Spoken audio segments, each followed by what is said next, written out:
पहला क्वेश्चन क्या बोल रहा है, निम्नलिखित में से किसी एक खंड को हमें हल करना है, क या ख में से।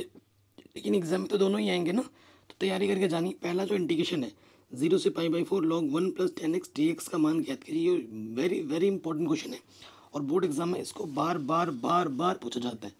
तो इंटीग्रेशन का सवाल है, मान लेंगे कि भैया ये आई है, माना इंटीग्रेशन को हमने क्या मान लिया, आई मान लिया। इंटीग्रेशन है 0 से π/4 में जा रहा है, 8 नंबर का प्रश्न है, उसी हिसाब से डिटेल में सॉल्व करना पड़ेगा, ये ध्यान रखना, कोई भी शॉर्टकट मत चला देना, ठीक है। ये इंटीग्रेशन है, इसको मैंने एक समीकरण नाम दे दिया एक।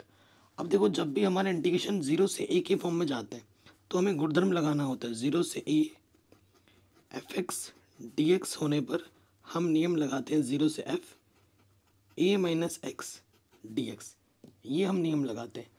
तो यहाँ से क्या हो जाएगा, देखो 0 से π/4, इधर आई चला रहा है, इधर अपन का क्या है log 1, जहाँ जहाँ x है वहाँ a - x हो जाएगा, यानी कि 10 π/4 - x हो जाएगा। ठीक, ये चीज़ आ गई। अब आपको एक सूत्र मालूम होगा कि भैया 10a - 10b बराबर सूत्र क्या होता है, 10a - 10b बट्टे में 1 + 10a 10b होता है सूत्र। ठीक है, ये सूत्र पता है, ये a की जगह पर है और ये b की जगह पे। सूत्र में रखिए, ये 0 से π/4 log 1 + ये हो जाएगा 10a - 10b बट्टे में 1 + 10a × 10b। ये सूत्र है, हमने रख दिया। आपको पता होगा 10 π/4 की जो वैल्यू होती है वो कितनी होती है, वो हमारी 1 होती है, ये हम जानते हैं। अब देखिए यहाँ से क्या हो जाएगा, 0 से π/4, इधर हमारा इंटीग्रेशन आई है, ये हो गया log। अब देखिए एक यहाँ आ जाएगा 1 - 10x, और यहाँ आ जाएगा, इसका गुण मान 1 होता है, 1 को गुणा करोगे 10 के साथ तो 10x ही रहेगा। ठीक, कोई दिक्कत कोई परेशानी नहीं होगी। अब इसके बट्टे में कुछ नहीं है तो एक हम मान सकते हैं, मान लिया। अब लॉ लेके हल करो, 0 से π/4 log, यहाँ आ जाएगा 1 + 10x।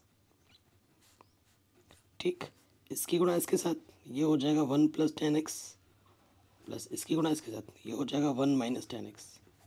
ठीक है, बाहर से क्या है dx। अब आप ध्यान से देखेंगे, माइनस का 10x और ये प्लस का 10x कट गया। ठीक है, और यहाँ क्या बचा, 0 से π/4 log 1 और 1, ये हो गया 2, नीचे आ गया 1 + 10x। ठीक, आप जानते हैं log m बट्टा जो n होता है उसका सूत्र होता है log m - log n। ये m की जगह पर है और ये n की जगह पर है, अलग अलग लेंगे log, और साथ में इंटीग्रेशन भी हम अलग अलग ले लेंगे। log 2 dx माइनस 0 से π/4, ये log m हो गया, अब ये log n 1 + 10x, और इस तरफ हमारा i चला आ रहा है।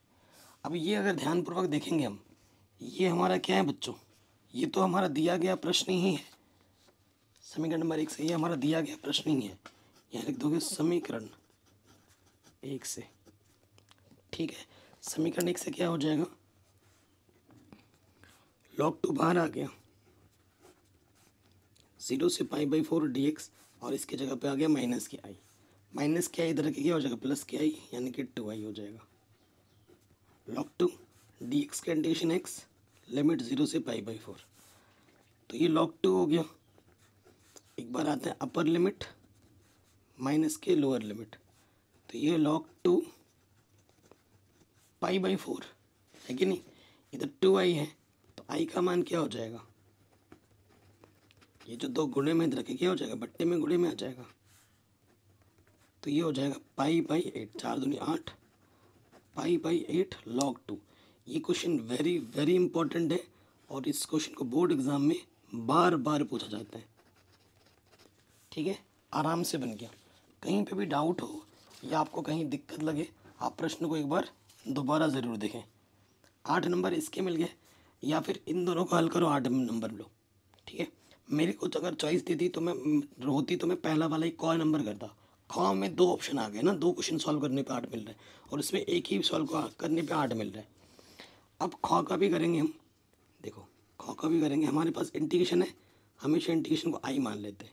0 से 1 साइन इनवर्स, यहाँ पर है 2x बट्टे में 1 + x² dx। Very very important question है और ये सारे क्वेश्चन इंपॉर्टेंट है और बोर्ड एग्जाम में पूछे गए प्रश्न है। बाहर साइन इनवर्स है, अंदर दिख रहा है, तो अंदर हमें साइन के पदों में लाना है। साइन 2 थीटा का होता है, तो हमने मान लिया, माना x बराबर हमने tan थीटा मान लिया, तो यानी कि थीटा बराबर क्या हो जाएगा, इधर आके tan इनवर्स हो जाएगा। थीटा बराबर tan इनवर्स होगा और उसके साथ साथ यहाँ dx है ना, अवकलज भी कर लेंगे थीटा के सापेक्ष। तो dx tan थीटा का प्लस क्या होता है, sec² थीटा d थीटा, ठीक है। अब ये मान यहाँ रखो, लिमिट भी चेंज कर देते हैं, ठीक है, लिमिट भी चेंज करते हैं। जब x का मान 0, ठीक है, तो थीटा बराबर थीटा के पदों में निकालना, तो tan इनवर्स 0 का मान क्या होता है, tan इनवर्स 0 का मान 0 होता है। जब x का मान 1, तो थीटा का मान tan इनवर्स 1 का मान क्या होता है, किस एंगल पे होता है, π/4 पे होता है। तो लिमिट हमने चेंज कर दी, ये 0 पे 0 है और 1 पे हमें मिला π/4। बाहर से साइन इनवर्स, ये हो गया 2 tan थीटा बट्टे में 1 + tan² थीटा, और dx की जगह पे आ गया sec² d थीटा, ठीक है जी, ये हो गया। अब देखिए ये फॉर्मूला होता है, किसका फॉर्मूला होता है, sin 2 थीटा का फॉर्मूला होता है। ये किसका फॉर्मूला होता है, ये होता है sin 2 थीटा का, और बाहर से क्या है, sec² theta d theta. Sine inverse sine हट गया, तो यहाँ से क्या बचा बच्चों, 0 से π/4, और यहाँ से बचा 2, बाहर आ जाएगा थीटा इंटू में sec² थीटा d थीटा। बताइए कोई डाउट या कोई दिक्कत नहीं होगी। अब हमें इसमें लगा देना है फर्स्ट इंटू सेकंड, आइलेट के नियम से लगाएंगे, ठीक है। फर्स्ट एल्जेब्रिक फर्स्ट आता है, ट्रिग्नोमेट्रिक सेकंड में आ जाता है, फर्स्ट इंटू सेकंड, ठीक है। अब इसका इंटीग्रेशन करेंगे। देखो टोटल के बाहर 2 है, इसको ध्यान में रखना है, बड़ा वाला ब्रैकेट पहले लगा लो। देखो पहला वैसे का वैसे गुणे दूसरे का समाकलन, 0 से π/4 sec² theta d theta, direct नहीं कर रहा हूँ, पूरा मान रख के दिखा रहा हूँ। उसके बाद 0 से π/4, ठीक, पहले वाले का अवकलज d/d थीटा, पहले वाले का अवकलज। उसके बाद ब्रैकेट के अंदर दूसरे वाले का समाकलन, ब्रैकेट बंद, पूरे का समाकलन। सूत्र में मान रख दिया हमने, टोटल के बाहर है। sec² थीटा का जो अवकलज होता है वो होता है tan थीटा। कितना होता है, tan थीटा। अब देखो मैं लिमिट नहीं रखूँगा, ठीक है, क्यों नहीं रखूँगा अभी आपको पता लग जाएगा। ये थीटा इसमें लिमिट है ना, इसकी भी जो लिमिट टोटल के बाहर ले लेंगे। देखो एक सेकंड वेट करो, ये है हमारा, ठीक। अब चाहो तो लिमिट ना इस जब इसके साथ भी आ जाता है, ध्यान रखना बच्चे यहाँ मिस्टेक करते हैं, सिर्फ इसमें लिमिट लगाते हैं, इसमें भी लिमिट होती है, ध्यान रखिएगा। 0 से π/4, थीटा का प्लस क्या होता है 1, और sec² का जो इंटीग्रेशन होता है वो होता है tan थीटा d थीटा, ठीक है। और tan थीटा का जो इंटीग्रेशन होता है, देखिए ये थीटा इंटू tan थीटा, और tan थीटा आ गया। tan थीटा का जो इंटीग्रेशन होता है वो होता है log sec थीटा। वो क्या होता है बच्चों, log sec थीटा। इसमें भी लिमिट सेम है और इसमें भी लिमिट सेम है, टोटल की लिमिट लग गई 0 से π/4, ठीक है। कोई दिक्कत कोई परेशानी नहीं होगी। अब देखिए हमें अपर लिमिट रखना है, एक्स थीटा की जगह पे π/4 रखना है, π/4 log sec π/4, ठीक है। अब हमें क्या करना, 0 रखना है, थीटा की जगह पे 0, 0 into tan 0 minus log sec 0। सो ध्यान से देखिए, 2 10 पाई बाई 4 का मान 1 होता है, तो यहाँ से आगे pi by 4 1 come pi by 4, और शेक पाई बाई 4 का मान कितना होता है? शेक पाई बाई 4 का मान होता है ये होता है √2। ठीक है, तो ये आ जाएगा log √2। और 0 इंटू समथिंग 0 होता है, और शेक 0 का मान 1 होता है, और आप जानते हैं log 1 का मान क्या होता है? 0। यहाँ 1 आ जाएगा और log 1 का मान क्या हो जाएगा? 0। तो कुल मिला के हमें मिल जाएगा 2 से जब हम गुणा कर देंगे, 2 से जब गुणा करेंगे पाई बाई 4 माइनस के 2 log √2। ठीक है, आंसर आ जाएगा पाई बाई 2 माइनस के 2 log √2। ठीक है, ये हमें हमारा उत्तर आराम से मिल जाएगा। बताइए कहीं पे कोई डाउट या कोई दिक्कत महसूस हुई हो? नहीं होगी ना, आराम से सॉल्व हो गया होगा। ये वेरी वेरी इंपॉर्टेंट क्वेश्चन था। अब आ जाइए अगले वाले प्रश्न में, वेरी वेरी इंपॉर्टेंट है, एनसीईआरटी में ऐसा क्वेश्चन देखने को भी नहीं मिलेगा ढूंढने से। तो देखो हमें वाई दे रखा है, वाई दे रखा है एक्स की पावर एक्स चला जा रहा है अनंत पदों तक। ठीक है, अगर आप ध्यान से देखें डी वाई बटा डी एक्स निकालना है, अनंत जा रहा है। अगर यहाँ से मैं ये पद ले लूँ, ये भी तो भाई वाई के बराबर ही है ना, अतः इसको मैं ऐसे लिख सकता हूँ वाई एक्स, ये एक्स की पावर अनंत चला जा रहा है, तो इसकी जगह पर मैंने वाई रख दिया, कोई दिक्कत नहीं होगी। देखो वेरिएबल की पावर वेरिएबल है, जब भी फंक्शन की पावर फंक्शन होता है तो हम क्या लेते हैं? लॉग लेते हैं। तो यहाँ लिखेंगे लॉग लेने पर, लॉग ले लेंगे, यहाँ से आ जाएगा लॉग वाई, और ये हो जाएगा लॉग एक्स की पावर वाई। तो देखो आपको एक सूत्र पता होगा, लॉग एम की पावर जो होता है वो होता है एन लॉग एम। तो ये पावर सामने आ जाती है, पावर सामने आ जाएगी, तो ये हो जाएगा वाई लॉग एक्स, कोई दिक्कत नहीं होगी। ये फंक्शन को हमने सरल कर लिया। अब हमें क्या करना है? अवकलज करना है।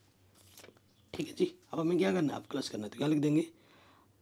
एक्स के सापेक्ष, एक्स के सापेक्ष अवकलज करने पर। ठीक है, ये हम लिख देंगे। तो देखो लॉग वाई का अवकलज क्या होगा? 1/y, और वाई का अवकलज क्या हो जाता है? dy बट्टे dx। और इसमें क्या लग जाएगा भैया? इसमें लग जाएगा फर्स्ट इंटू सेकेंड। ठीक है, फर्स्ट वैसे का वैसा, सेकेंड का अवकलज लॉग एक्स का अवकलज 1/x, दूसरा वैसे का वैसा गुणे पहले का अवकलज वाई का अवकलज dy बट्टे dx। देखो यहाँ dy यहाँ dy बट्टे dx, तो dy बट्टे dx को उभयनिष्ठ निकाल देते हैं। तो यहाँ से जब निकालेंगे तो यहाँ से बचेगा 1/y, और यहाँ से प्लस के इधर के क्या होगा? माइनस, तो यहाँ आ जाएगा माइनस के लॉग एक्स, और यहाँ हमारा है y बट्टे एक्स। ठीक है, dy बट्टे dx, लॉस ऑफ आ गया y यहाँ से आ जाएगा y लॉग एक्स, और ये है y बट्टे एक्स। हमें dy बट्टे dx निकालना है। तो देखो ये बट्टे वाला इधर के गुणे में आ जाएगा, y गुणा वाई स्क्वायर, और x ये आ गया 1 माइनस वाई लॉग एक्स। ठीक है, ये हमें हमारा उत्तर बड़े आसानी के साथ मिल जाएगा। और ऐसा क्वेश्चन हर साल एग्जाम में आता ही आता है, और हर साल आता है और बार बार आता है। कोई दिक्कत या कोई परेशानी आपको हुई हो? नहीं होगी। तो ये क्वेश्चन भी आपका आराम से बन गया होगा, है कि नहीं? अब आते हैं हमारे अगले प्रश्न में। ठीक है, वेरी वेरी इंपॉर्टेंट क्वेश्चन है। क्या बोल रहा है? देखिए, कह रहे हैं एक फलन जो हमारा r -1 से 1 में जा रहा है, और फंक्शन में दे रखा है x के बट्टे में 1 + x, और हर एक x जो आ रहा है r से परिभाषित है। सिद्ध कीजिए कि देख कि ये फंक्शन जो है एकाकी तथा आच्छादक दोनों होगा। एकाकी और आच्छादक दोनों है, प्रश्न में पहले ही इसने बोल दिया है, तो हमें तो हमारा उत्तर मालूम है। तो क्वेश्चन है 8वीं का फर्स्ट पार्ट। तो एग्जाम में जैसे लिखना है वैसे लिखवा रहा हूँ मैं आपको, यहाँ लिखेंगे दिया है। ठीक है, हमें जो फंक्शन दे रखा है वो है कि मतलब भैया जो फंक्शन है ना r से जा रहा है -1 से 1 के बीच में, और हमारा जो फंक्शन दे रखा है वो दे रखा है x के बट्टे में 1 + मॉडुलस x। ठीक है, ये हमारा फंक्शन दे रखा है। तो सबसे पहले हमें एकाकी सिद्ध करना है। तो एकाकी के लिए यहाँ लिखेंगे एकाकी के लिए। ठीक है, हमें पता है पहले से प्रश्न की सबसे बड़ी खूबी क्या है कि हमें पता है कि फंक्शन एकाकी और आच्छादक सिद्ध करना है हो या तो कोई भी चीज़ सिद्ध करते हैं उसे वर्ड्स के फॉर्म में लिखा जाता है। तो हम लिखेंगे माना क्या कि f(x1) बराबर f(x2), हमें x1 बराबर x2 रखना है। x की जगह पर एक बार x1 रख दो, ठीक है, और एक बार x की जगह पर x2 रख दो।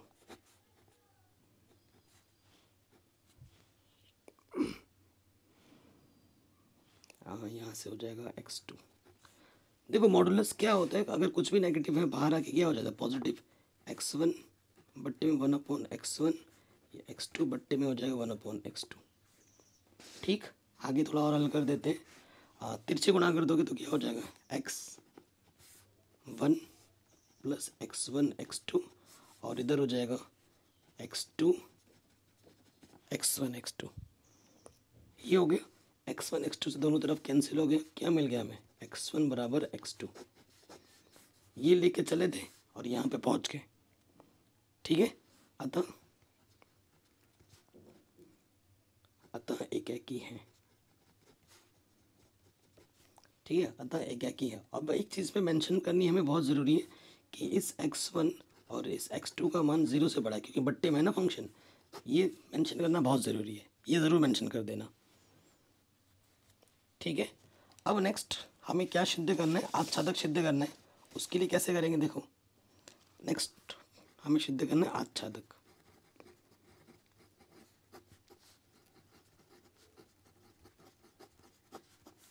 आच्छादक के लिए क्या होता है भाई, आच्छादक के लिए हम मानते हैं माना fx को हम मान लेते हैं y, यही तो काम करते हैं। तो y बराबर हमारा हो जाएगा x के बट्टे में 1 प्लस ये x। ठीक है, तो यहाँ पे ना दो केस आ जाएगा, क्योंकि सारणिक है ना यहाँ पर, तो यहाँ पे दो केस आ जाएगा, केस 1 केस 2, और दोनों केस में ही हमें दिखाना पड़ेगा। केस 1 क्या है भाई कि अगर इस x का मान हम 0 से बढ़ा लेंगे, और एक केस है कि अगर x का मान 0 से छोटा लोगे तो क्या होगा। तो अगर हम x का मान 0 से बढ़ा लेते हैं तो मॉडुलस x का मान x ही होता है, तो y बराबर हो जाएगा x के बट्टे में 1 प्लस x, और अगर हम छोटा लेते हैं तो माइनस में आ जाएगा, मॉडुलस x का मान माइनस में होता है। ये दो केस है। ठीक है, सो देखिए दोनों केस के लिए हम ऐसे ही एग्जाम जैसे मैंने लिखा है ना बिल्कुल ऐसे ही लिखना। ठीक है, बिल्कुल ऐसे ही लिखना है एग्जाम में, टेंशन मत लो। अब यहाँ से जब हम x का मान निकालना होता है ना, तो तिरछे गुणा करोगे y कम y एक्स वाई बराबर x। ठीक है, तो यहाँ से x का मान निकालना है, ये उधर चला जाएगा, तो x माइनस के एक्स वाई, यहाँ से x निकालो 1 माइनस के y, तो ये गुणे में इधर के बट्टे में आ गया। ठीक है, यहाँ से देखो जब गुणा करोगे तो ये आ जाएगा y एक कम y एक्स वाई। ठीक है, तो माइनस के एक्स वाई उधर के क्या हो जाएगा प्लस के एक्स वाई, एक्स उभयनिष्ठ निकालोगे 1 प्लस वाई, ये गुणे में इधर के बट्टे में आ जाएगा। ठीक है, दोनों से हमें मिल गया। अब ये एक x का मान ये है और एक x का मान ये है दोनों केस में। अब देखो आच्छादक का कॉन्सेप्ट क्या होता है, प्रश्न में पहले ही बोल दिया ना इसने कि ये आच्छादक है, बोल दिया प्रश्न में इन्होंने पहले ही कि आच्छादक है। तो आप क्या लिखोगे, चूंकि लिखना होता है चूंकि सहप्रांत के प्रत्येक, यहाँ लिख देना प्रश्नानुसार सहप्रांत के प्रत्येक अवयव का प्रतिचित्रण प्रांत में उपस्थित है, इसलिए यह आच्छादक होगा। बस इतना लिख दो। मैं चाहूँ तो और बड़ा कर सकता हूँ इसको, लेकिन एग्जाम के दृष्टिकोण के देखते हुए आपको ज़्यादा टफ ना लगे तो बस इतना ही लिखवा रहा हूँ, और ये पूरे नंबर मिलेंगे इसमें। अतः यह आच्छादक है, बस इतना ही लिख दो। ठीक है, पूरे नंबर मिलेंगे, कोई नंबर नहीं कटेगा। तो ये प्रश्न भी हमारा आराम से बन गया। अब हम आते हैं अगले प्रश्न में। ठीक है, अगले प्रश्न में आ जाओ। हमसे क्या बोला जा रहा है कि मान लीजिए ए बी सी तीन सदिश इस प्रकार हैं कि ए का मान 3, बी का मान 4, सी का मान 5 हो और इनमें से प्रत्येक अन्य दो सदिशों के योगफल पर लंबवत है। तो modulus A plus modulus B plus modulus C का मान हमें ज्ञात करना है। ठीक है, सो देखिए आप, बहुत ही शानदार क्वेश्चन है। हमें सबसे पहले जो दिया हुआ है वो हम लिख लेते हैं। सेकेंड वाला पार्ट है क्या दिया है। ठीक है, पहले हमें मान दे रखे हैं ना, परिमाण ए बी सी। ए का मान दिया है, सारणिक ए का मान, सारणिक बोल रहा हूँ यार, मापांक ए का मान, ए सदिश के 3 दे रखे हैं, बी सदिश का जो परिमाण दे रखा है वो 4 दे रखे हैं और सी सदिश का जो परिमाण दे रखा है वो 5 दे रखा है। ठीक है, तो अब हमें और हमें क्या दे रखा है, प्रश्न में ये बोल रखा है कि प्रत्येक अन्य दो सदिश के योगफल पर लंबवत है। एक सदिश दूसरे के योगफल पर लंबवत है। लंबवत में क्या होता है, 0 होता है। अगर ए बी पर लंब है तो ए डॉट बी 0 के बराबर होता है। तो प्रश्नानुसार ये भी दे रखा है कि ए डॉट अन्य दूसरे के योगफल के 0 होगा। ये वेक्टर का फॉर्म लगा दो। अगर बी की बात करें तो बी डॉट सी प्लस ए के 0 के बराबर होगा और सी अगर यहाँ पर है तो ए प्लस बी 0 के बराबर होगा। तो जहाँ ज़रूरत पड़ेगी हम इसका इस्तेमाल करेंगे। ये प्रश्न में हमें दिया हुआ है। हमें क्या निकालना है बच्चों, प्रश्न में हमें निकालना है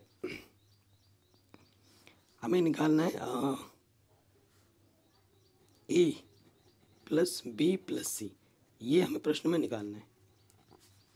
तो हम देखो बच्चों ऐसे लिख सकते हैं ना, ए प्लस बी प्लस सी का जो वर्ग होता है, किसी वेक्टर का जो वर्ग होता है वो उसके डॉट प्रोडक्ट के बराबर होता है ना, उसके डॉट प्रोडक्ट, यानी कि A plus B plus C dot A plus B plus C dot के बराबर होता है।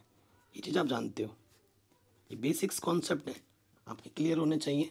आपको ये पता होना चाहिए कि ए डॉट ए सारणिक ए के वर्ग के बराबर होता है ना। इस अगर ये निकल गया, इसका वर्गमूल निकाल देंगे तो ये आ जाएगा। इस कॉन्सेप्ट से हम इसको खोल देंगे। ए का क्या हो जाएगा, ए के साथ ए डॉट ए, ठीक है, प्लस ए का आ जाएगा ए डॉट बी, फिर ए डॉट सी। बी का आ जाएगा B dot A, B dot B, फिर बी डॉट सी, फिर सी का आ जाएगा C dot A plus C dot B plus C dot C. अब सभी के ना ऊपर ना वेक्टर लगा है। ये इसे लगाने में ना बहुत टाइम लग जाता है, लेकिन आपको लगाना है एग्जाम में, ये ध्यान रखिएगा। नहीं लगाओगे तो नंबर कटेंगे। सबके ऊपर वेक्टर चिन्ह लगाना है। तो ये ए डॉट ए क्या होता है, इसका वर्ग। इनको साथ में लिख देता हूँ, इसको भी साथ में लिख देता हूँ और इधर से ये, उसके साथ साथ देखो यहाँ से ए डॉट ओवरनिश निकालोगे, अंदर बचेगा बी प्लस सी। ठीक, उसके बाद यहाँ से बी निकालोगे बाहर तो ए प्लस सी आ जाएगा, बी डॉट ए प्लस सी। और यहाँ से सी निकालोगे बाहर तो अंदर बचेगा ए प्लस बी। अब हमें मान रखना है। देखो इसका मान हमें प्रश्न में दे रखा है, ए का 3 है, 4 है और ये 5 है। तो ये हो जाएगा 3 का वर्ग, 4 का वर्ग, 5 का वर्ग। और ये प्रश्न में तो 0 दे रखा है। ठीक है, ये 0 है, ये 0 है, ये 0 है। 3 तिया 9, 4 चक्कू 16, 5 बजे 25। तो ये कितना आ गया, 50। ठीक है, इसलिए ए प्लस बी प्लस सी 50 का क्या हो जाएगा, वर्गमूल, यानी कि ये हो जाएगा 25 गुणा 2 यानी कि 5√2। ये हमें हमारा उत्तर आसानी के साथ मिल जाएगा। एकदम आसान है और वेरी इंपॉर्टेंट है, बोर्ड एग्जाम में कई बार पूछा भी गया है। आराम से बन गया। ठीक है जी, आराम से बन गया। अब आते हैं अगले प्रश्न में। ठीक है, अगले प्रश्न में आता है इसके ख नंबर में। क्या बोल रहा है प्रश्न कि ये जो अवकल समीकरण है, ठीक है, इसको हल करना है। देखो सिंपल सा क्वेश्चन है, 8 नंबर में दिया हुआ है। तो हमेशा क्वेश्चन अच्छे से पिक करना है। एग्जामिनर आपके दिमाग के साथ भी खेलता है। देखो वो 2 क्वेश्चन हमने सॉल्व किए तब हमें मिला, और ये छोटू सा क्वेश्चन सॉल्व करोगे 8 नंबर मिल जाएगा। तो हमेशा वो क्वेश्चन सॉल्व करना है जो समय कम ले और जो फट से सॉल्व हो जाए, ठीक है, अगर चॉइस मिल रही है तो। बट हम तो यहाँ पर सारे ही कर रहे हो, सारे क्वेश्चन ही वेरी वेरी इंपॉर्टेंट है। कौन नंबर में आ जाओ।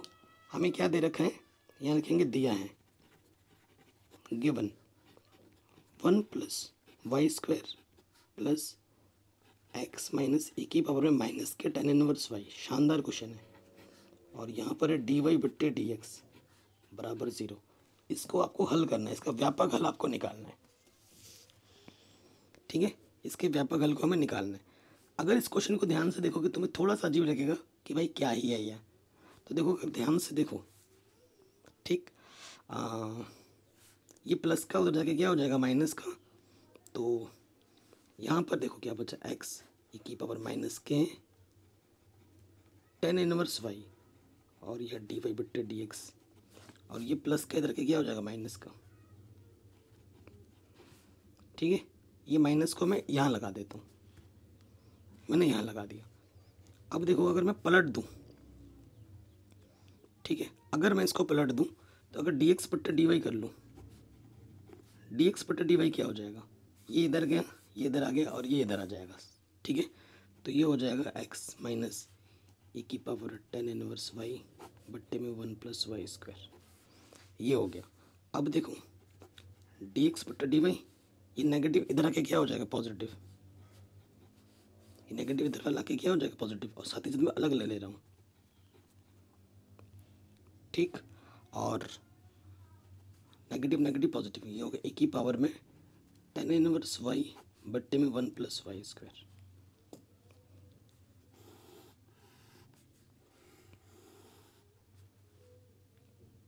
कोई दिक्कत, कोई परेशानी नहीं होगी। सो अगर ये देखेंगे, ये एक रैखिक अवकल समीकरण है। ये क्या है, रैखिक अवकल समीकरण है, ठीक है। रैखिक अवकल समीकरण किस रूप में है, ये है dx/dy + px = q के बराबर है। ये इस रूप में है जहाँ पर p के स्थान पर x का गुणज 1 के बट्टे में 1 + y² है, और q के स्थान पर है e की पावर tan इनवर्स y बट्टे में 1 + y²। ये है,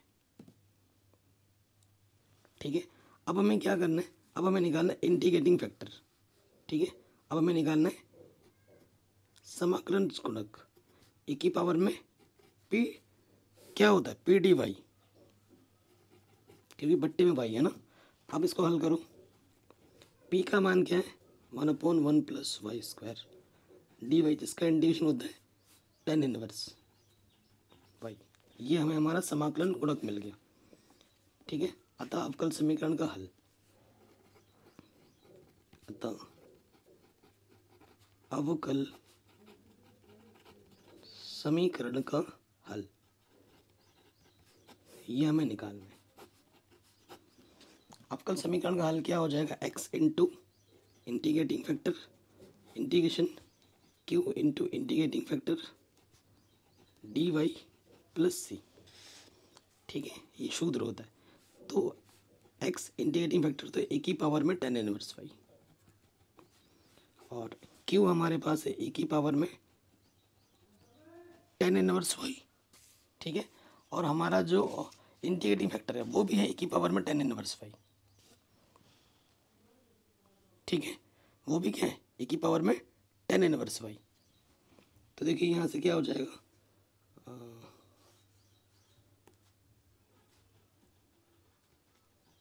बट्टे में क्या है, और q क्या था 1/1 + y², यहाँ dy + c।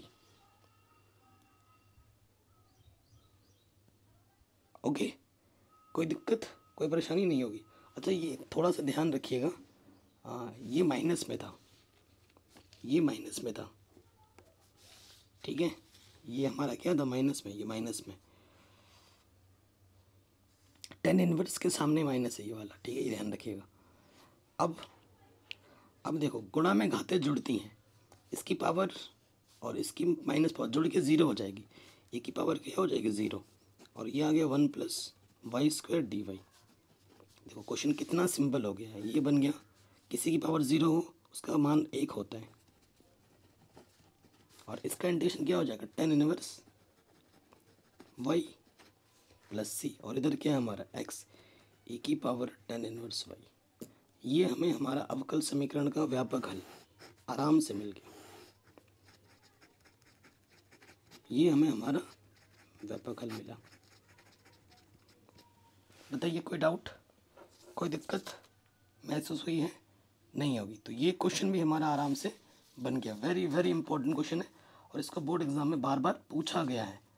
ये भी हो गया। अब आते हैं अगले क्वेश्चन पे। अगला क्वेश्चन है वेरी वेरी इंपॉर्टेंट और ये एग्ज़ाम में आता है 5 नंबर में। 5 नंबर में वेरी वेरी इंपॉर्टेंट है। कह रहे हैं रेखा इतने इतने के बीच की न्यूनतम दूरी निकालनी है। अगर आप नोटिस करेंगे इसमें तो ये वाली जो है और ये वाली जो है वो सेम टू सेम है, या फिर अगर ऐसा मान लो कि इसका अगर मल्टीपल भी आ जाता है, जैसे यहाँ अगर 4i 6j और 12k होता, मतलब कोई भी अगर गुणज बाहर आ जाता है और उसके बराबर आ जाता है, तो भी ये दोनों रेखाएं क्या होती हैं? समानांतर होती हैं। उस स्थिति में भी ये दोनों रेखाएं क्या होती हैं? समानांतर होती हैं। तो क्वेश्चन में आप कैसे करेंगे सॉल्व? समानांतर रेखा के लिए सूत्र अलग होता है, बस देखो दिया है करके लिखोगे।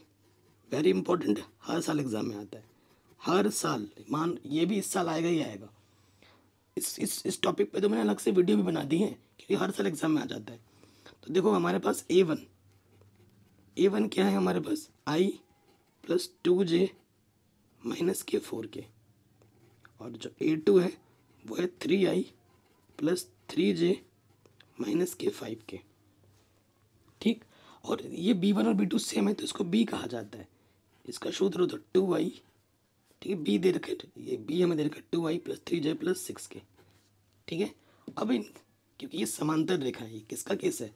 ये समांतर रेखा का केस है। और समांतर रेखा जैसे ये एक रेखा गई है, ये एक रेखा गई है, ये समानांतर है, इनके बीच की न्यूनतम दूरी निकालनी है। तो न्यूनतम दूरी का जो सूत्र होता है, ठीक है, वो होता है मापांक के अंदर, ठीक है, बी का मापांक, और यहाँ लग जाता है बी मापांक, बी का मापांक क्रॉस a2 माइनस a1। ठीक है, ये हमें निकालना पड़ता, और उसका भी मापांक। समीकरण नंबर 1 मान लो, सबसे पहले हम निकालेंगे a2 minus a1, a2 minus के a1। a2 हमारे पास क्या है बच्चों? 3i प्लस 3j माइनस के 5k। a1 हमारे पास i प्लस 2j माइनस के 4k। 3 में से 1i कम करेंगे, यह आ जाएगा 2i। 3 में से 2j कम करेंगे तो बचेगा 1j, और माइनस 5 में से 4k जोड़ देंगे तो बचेगा माइनस के k। ठीक है, फिर हमें क्या निकालना है? b क्रॉस a2 माइनस के a1, i j k। सो देखिए b पहले है ना, b का गुणज क्या है हमारे पास? 2 3 6, 2 3 6, ठीक है, 2 3 6, और a2 माइनस a1 का जो गुणज आया 2 1 माइनस 1। अब हल करना आते ही होगा, इसको छुपाओगे, 3 1 कम माइनस का 3, और 6 कम 6 माइनस का j, 2 1 कम 2, और 6 दूनी 12, फिर k पॉजिटिव का, 2 1 कम 2, और 3 दूनी 6। ठीक है, अब ये देखिए ये आ गया माइनस के 9i और प्लस के 14j, और यहाँ से आ जाएगा माइनस के 4k। इसका क्या चाहिए? यहाँ पर मापांक चाहिए। अब मापांक निकाल लो।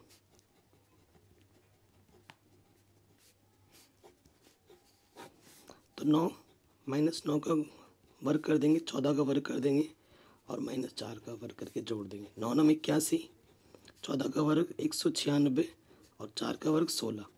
जोड़ो, 6 और 6 12, और 1 13, हासिल लगा 1, और 9 और 1 10, 10 और 18, 18 और 1 19, हासिल लगा 1, 1 और 1 2, 293। ठीक है, और b का भी हमें बी का भी मैं मापांक चाहिए तो मैं यहीं निकाल लेता हूँ। बी का मापांक ये हो जाएगा 2 का वर्ग, 3 का वर्ग, 6 का वर्ग। तो 2 का वर्ग हो जाएगा 4, 3 का वर्ग 9, 6 का वर्ग 36। तो ये आ जाएगा 49, 7। इन सभी मानों को समीकरण 1 में रख देंगे। अतः समीकरण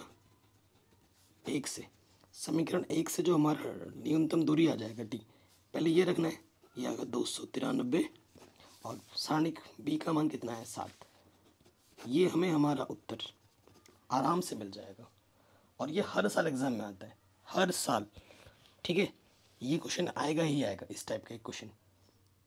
ये भी हो गया, आगे बढ़ते हैं। अगला जो क्वेश्चन जो हर साल आता है 8 नंबर में, वो ये है। कह रहे निम्नलिखित समीकरण निकाय को अपव्यय विधि से हल कीजिए। हर साल एग्जाम में देखने को मिलेगा आपको, पक्का आता ही आता है। ठीक है, तो जो समीकरण है पहले वो हम लिख लेंगे। दिया है हमें जो समीकरण है वो लिख के ले लीजिए। 2x + y + z = 1, समीकरण नंबर 1। फिर है आपका x - 2y - 3z = 1, और अगला है आपका 3x + 2y + 4z = 5। ठीक है, कोई दिक्कत, कोई परेशानी नहीं होगी यहाँ तक। अब यहाँ से मैट्रिक्स बनाना होता है हमें। यहाँ ए के स्थान पर हमारा क्या है, फिर x बनाना होता है और फिर 22। x हमारा क्या है, गुणज 2 1 1, 1 - 2 - 3 3 2 4। x हमारा क्या है, x y z, 22 हमारा 1 1 5। ठीक, हमारे पास हमको मालूम है ये किस फॉर्म में होता है, ये मालूम होता है ax = b की फॉर्म में। इस a को और इस x को गुणा करोगे और b के बराबर रखोगे, तुलना करोगे, फिर से यही आ जाएगा। ठीक है, तो हमें तो भैया x निकालना है, ये इधर आके क्या हो जाएगा, a इनवर्स। ठीक है, x बराबर क्या हो जाएगा, a इनवर्स b। तो a इनवर्स बराबर हम जानते हैं, a इनवर्स बराबर क्या होता है, एडजॉइंट a अपॉन सारणिक a, यही होता है ना। सो देखो यहाँ से क्या करेंगे, हमें सारणिक ए चाहिए, हमें एडजॉइंट ए चाहिए। अब हम सारणिक ए निकालेंगे। सारणिक ए, नाउ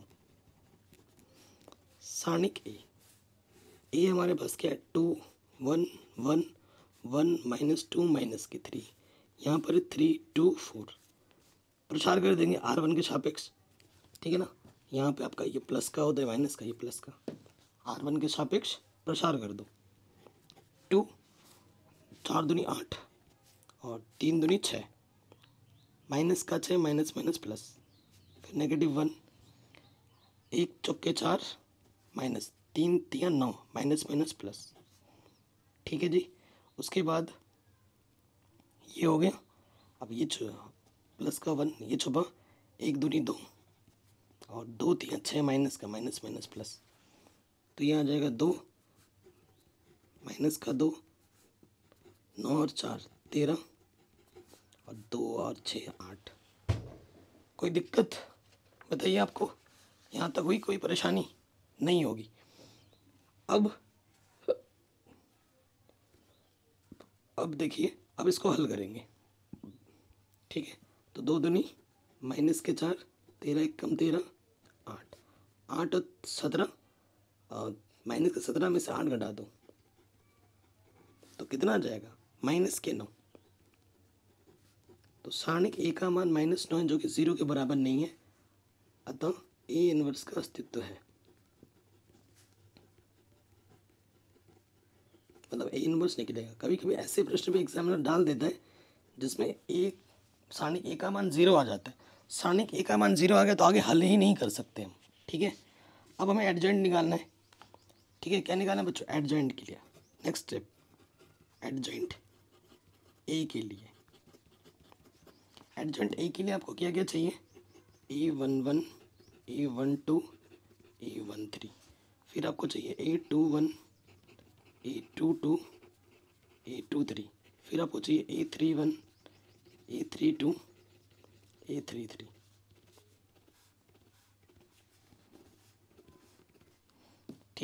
अगर जोड़ने पे सम आ रहा है तो प्लस लगाओ और विषम आ रहा है तो नेगेटिव लगाओ। पहले ही लगा दिया मैंने। अब देखो मेरे पास एक यहाँ पे मैंने हल किया था ना, एक्चुअली ये जो है ये हमारा A11 A12 A13 आ जाता है। पहला कैलकुलेशन तो फट से मिल गया। ये वाला यहाँ लगा दो, ये वाला यहाँ लगा दो और ये वाला यहाँ लगा दो, ये पहले रो में आ जाएगा एडजॉइंट के। अब नेक्स्ट स्टेप में हमें क्या करना है, हमें A21 निकालना है।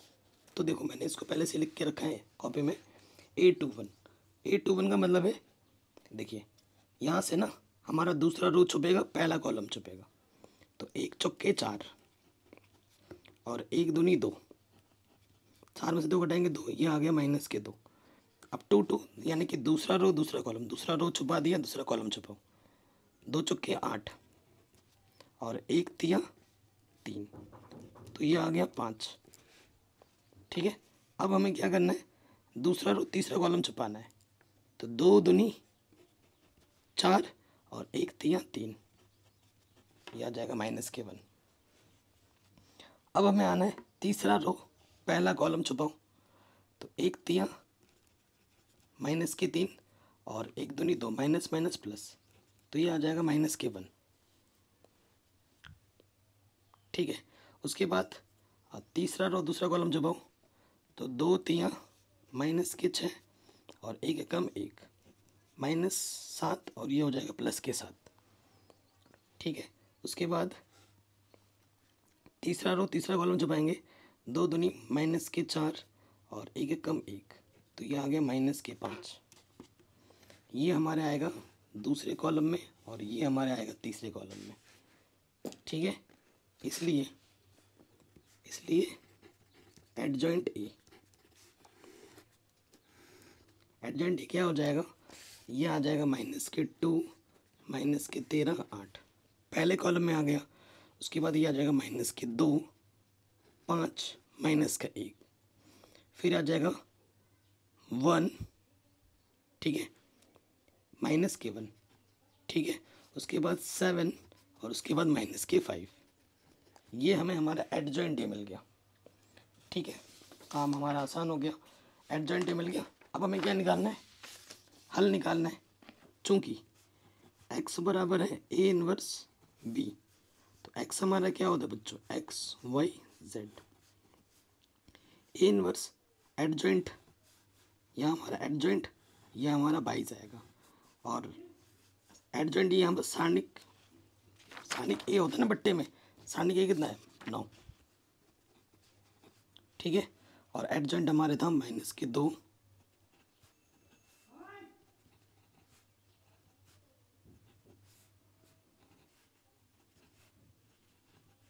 ठीक,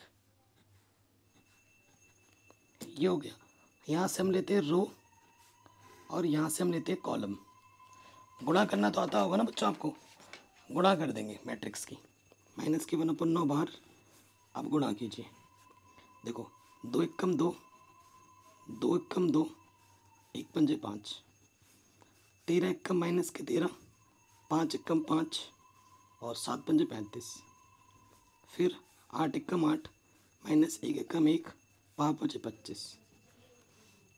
ठीक, सो देखिए ये 1/9 अंदर आ जाएगा माइनस के 9।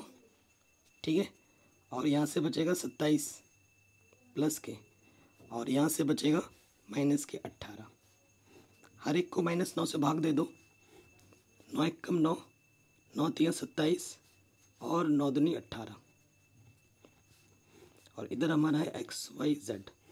दो मैट्रिक्स की जब हम तुलना करेंगे तो x का मान आ जाएगा 1, y का मान आ जाएगा माइनस के 3 और z का मान आ जाएगा 2।